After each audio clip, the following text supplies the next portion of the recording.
So we're on one of the many outflows of the Penobscot River today, going after some spring beaver. This is one of Nate's spots. He found it all on his own. If we slam him, then I helped heavily. If we don't, it's all his fault. So we found some chewings in the water and we just followed them upstream. We found that, which led us to that. So we're gonna throw a trap in there. There's another one on the other side we might throw a trap on, and then try to find something on the other side of the river as well.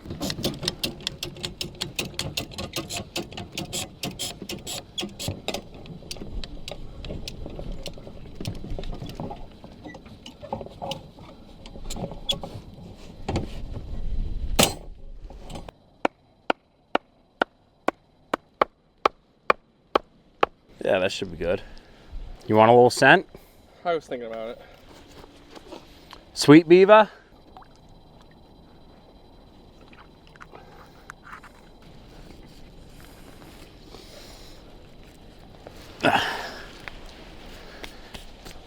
There we go. That's a good sign that we're in the right spot. So that beaver was very investigative as to what we were doing right there, and he really looked like he wanted to come up to us. So we're gonna go upriver, look for a different spot to set some traps, and hope that he wanders into that one before we head back downriver. Regardless whether or not he's in the trap, there are one or two more spots right there that we want to set more traps on.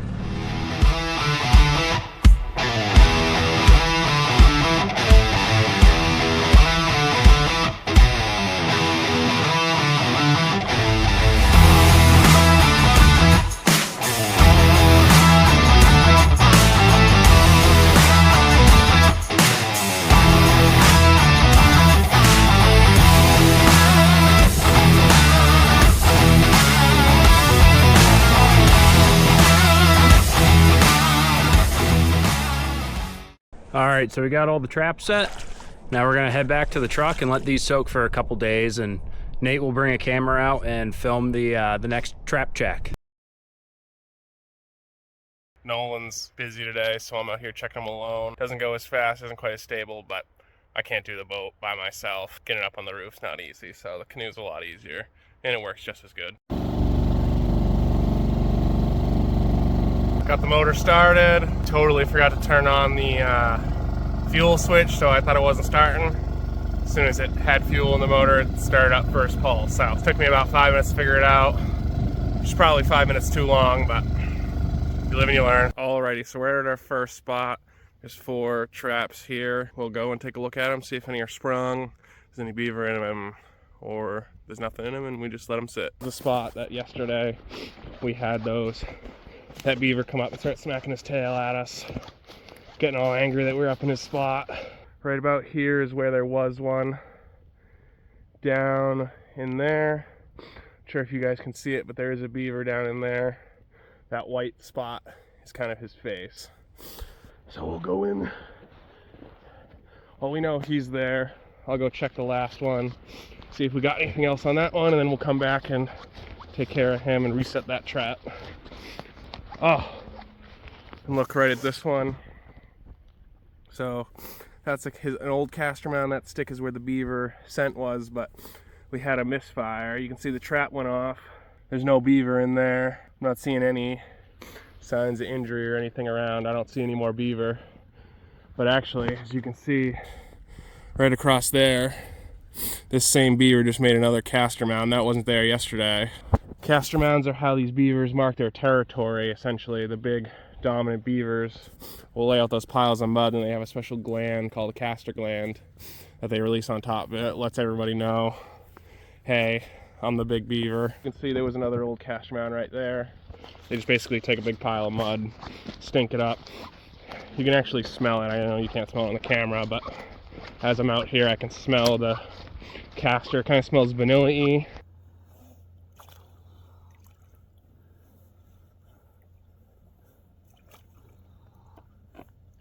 This isn't an earth-shattering beaver by any means, but still a decent enough size. And you can see we got a rear foot catch right there. Trap grabbed onto his rear toes, held him. He dove down out towards the pole into the deeper water because that's their natural reaction when they feel threatened, and was held under the water by this cable. So overall worked perfectly. Caught him on a rear foot, which is the way you want to catch him. Makes it a lot harder for him to get off. Let's get him out of the trap. Just push down on the dogs, release it, and he comes right out. Not a giant beaver by any means, but beautiful fur condition, so it's all looking good.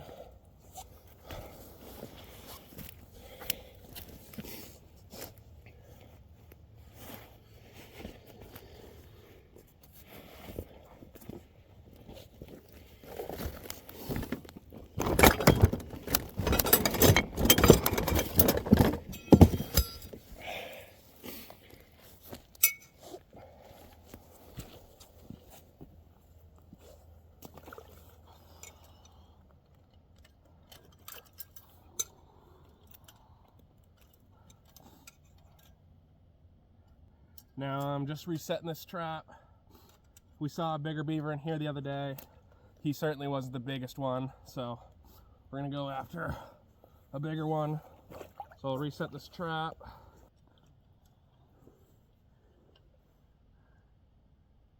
Clear out all this debris that we can so we don't accidentally catch a stick or anything when the trap goes off. Yep, good spot. Probably gonna re-up the scent. Make sure it's real stinky for him. So get some real annoyed. It's Dobbin's backbreaker. Worked pretty good for me so far.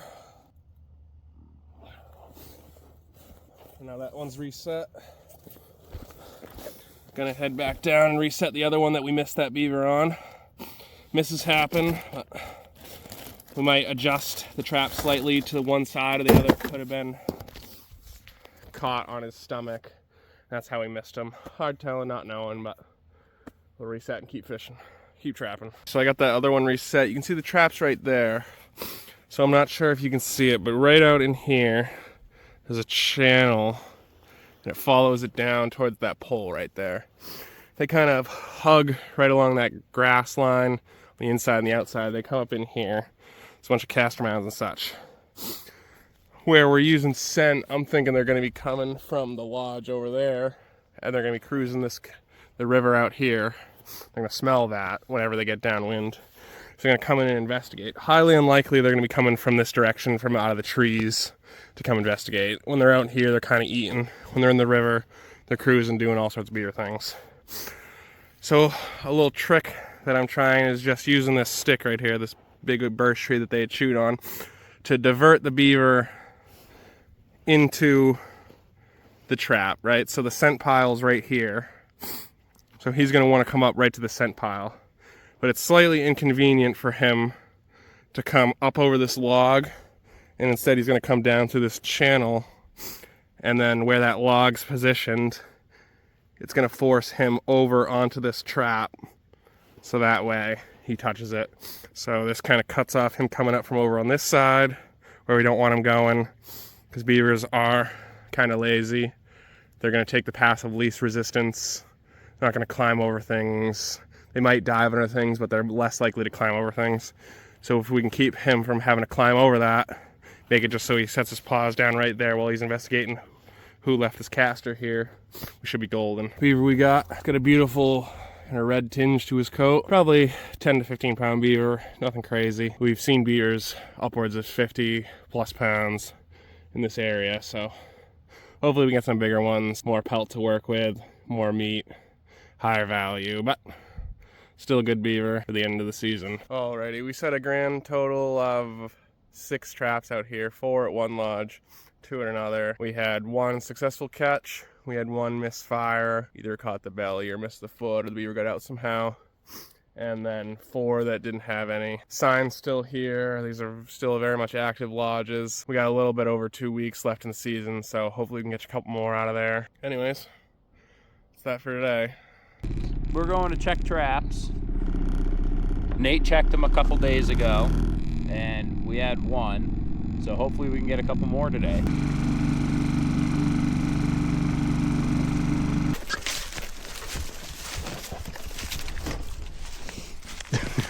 The hockey jersey.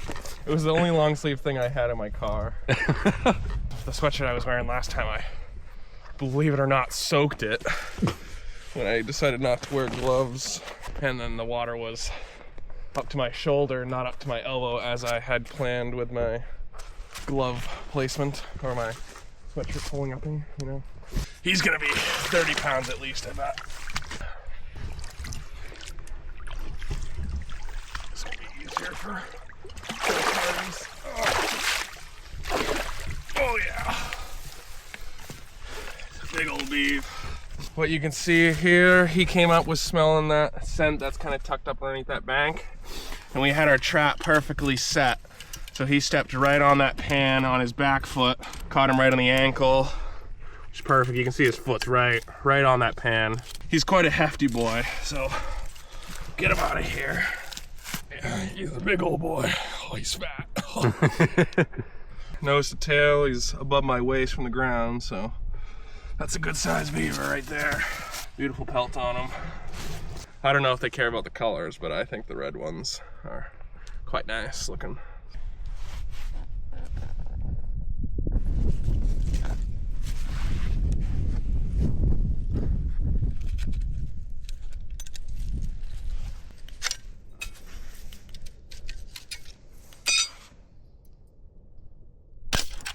Son of Your night latch didn't do very night latch things. It doesn't click, I don't know why. I might have to file down the far side so it actually has like a flatter spot that it can like slap on. That is why you reach under the bar. No, your finger's gonna hurt the next day. I don't think I'd have to wait till the next day for my fingers to hurt.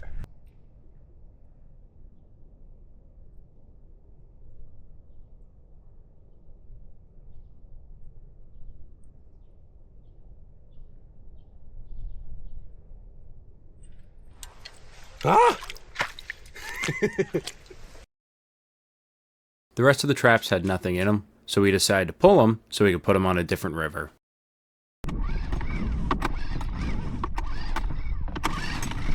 At least we're floating the right direction.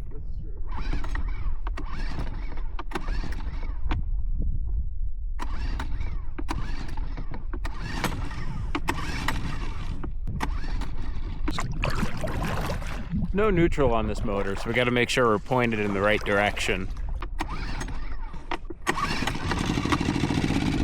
There we go.